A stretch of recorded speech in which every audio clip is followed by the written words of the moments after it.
les amis, vous savez ce que j'ai fait? J'ai pris des cartes que j'ai déchirées un petit peu au préalable, plusieurs cartes. Et ce qu'on va faire, l'idée simplement, c'est qu'on va donner à mélanger les cartes au spectateur. Donc le spectateur mélange bien les cartes. C'est important, c'est qu'il mélange bien les cartes. À partir de là, on va retirer une au hasard qui sera le 5 de cœur. D'accord? Alors ça aurait pu être n'importe quelle carte. On a ici que des cartes différentes. Vous voyez un petit peu, il n'y a que des cartes différentes. Mais on a choisi le 5 de cœur. Alors comme on a choisi le 5 de cœur au hasard, on va laisser ces cartes-là de côté. Et on va se concentrer un petit peu sur cette carte-là.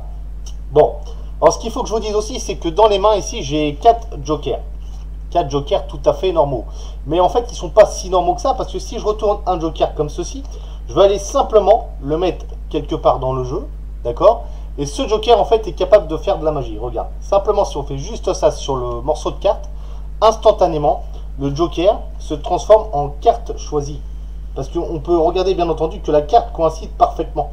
C'est quand même terrible, ça. C'est bien le 5 de cœur. Alors moi, je remercie le joker, mais on peut tenter une autre petite expérience. Regarde bien. Simplement, si je récupère les cartes comme ceci, je remets un petit peu tout ça à l'intérieur. Donc, on remet ça.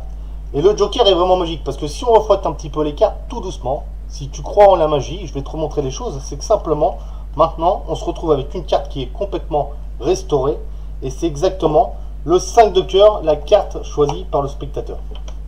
Sans gimmick, et c'est magique. Merci beaucoup.